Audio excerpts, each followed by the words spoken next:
Hey guys, I'm Michael Doerr with Top Speed Golf. Now, are you struggling with any piece of your swing, any of the technique? Maybe you're struggling with getting into the right lag position at the right time, or maybe you're struggling with shallowing the club out like we talk about in the move section, or any technique that you're working on. If you're struggling with any of it, how do we get that down? How do we start getting that into our swing? Well, we want to use our feeling to get that technique. Now, this isn't just another technique versus feeling video. This is going to actually show you how you can use that feeling to dominate whatever technique, whatever piece of your swing that you're working on. And if you can do that, you can put all those pieces together into a nice, fluid, full swing so you can be consistent every time you go out to play.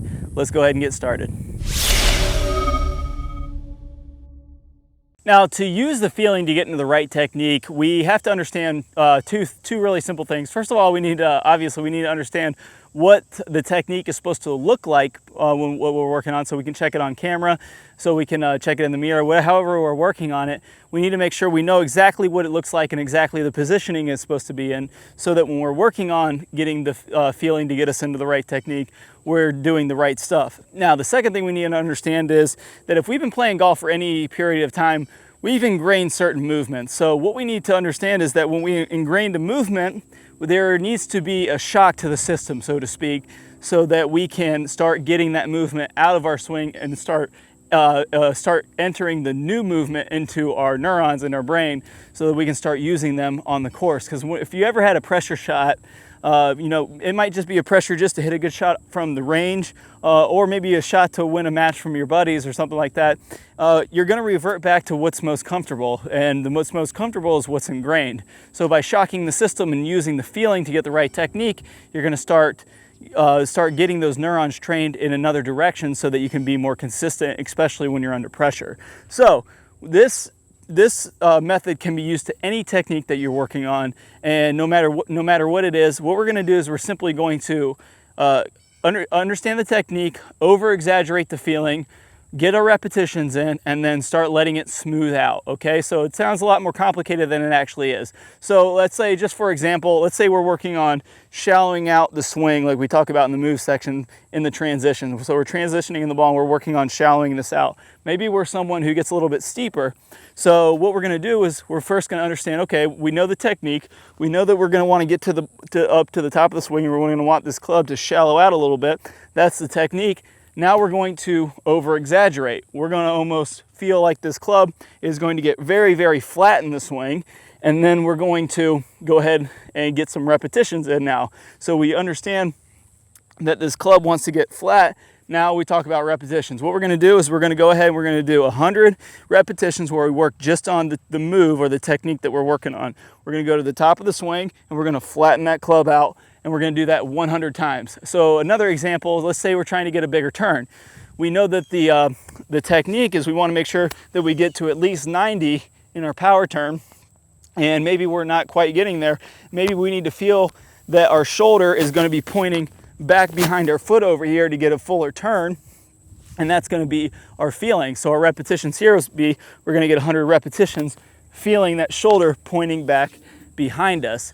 Okay, so now we've got the over-exaggeration paused repetitions in. Now we're going to get 100 repetitions in where we're taking some dry swings, recreating the move. So like we just talked about, we had the shallowing out of the club is going to be the feeling for getting that little bit of shallow. Now we're going to take 100 dry swings, kind of getting that same feeling in our swing. I'm really going to feel like this club's shallowing out a lot in the transition move here. So we're going to go up and feel like it shallows out a lot. Now that might be a little bit more because I'm a little bit more laid off in my swing, but if you're a guy that, like I said, comes a little over the top, gets a little steep, when you look at it on camera, especially in your dry swings, you're going to see it's not going to get nearly as flat as it feels like when you're in your technique. That's why we want to use that feeling to get into the right technique. The feeling is just a feel. We all know that from all the technique versus feeling videos, or feeling versus technique videos.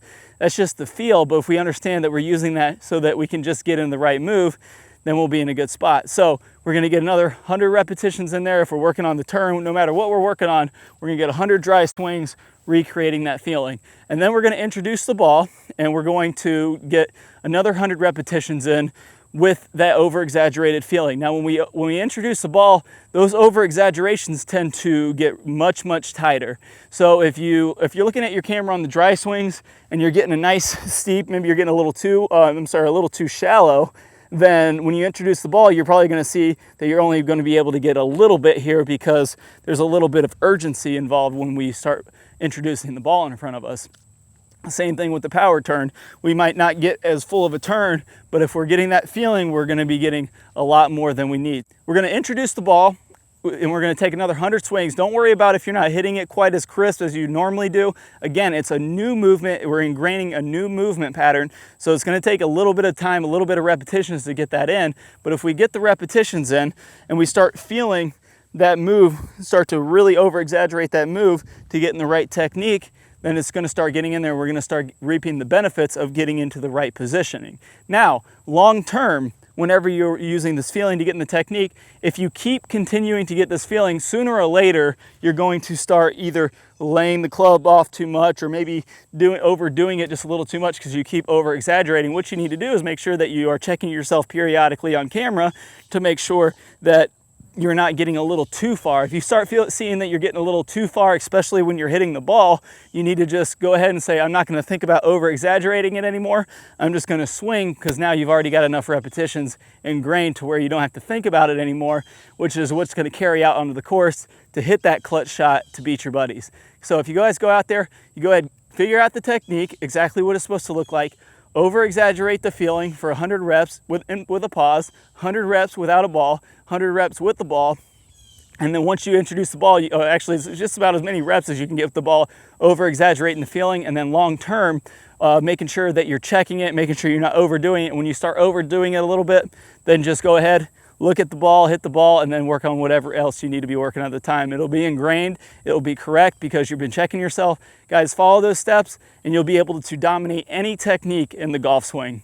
Now guys, I really hope you enjoy this video, but stay tuned. I got a great bonus coming up for you that's gonna show you the #1 lag mistake that you might be making in your swing that could be killing power and killing consistency. If you wanna check out that video, click on the link that pops up in the preview that's gonna play after this video, or if you're on a mobile device, you can click on the link that's in the description below. Thanks again for watching, guys. Make sure you +1 this video on Google, like, subscribe. That really helps us grow the channel, and you'll be first to know when we come out with new content.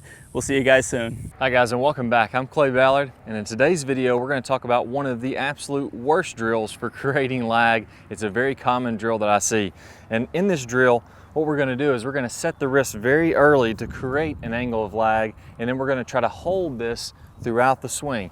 It's one of the worst things that you can do to build lag. I'm going to talk about the science behind why this is the case, and I'm also going to give you a great drill to help you improve your lag, all in this video. Let's go ahead and get started. If I do it this way versus holding that position, exact same thing happens when we're building the lag in the golf swing.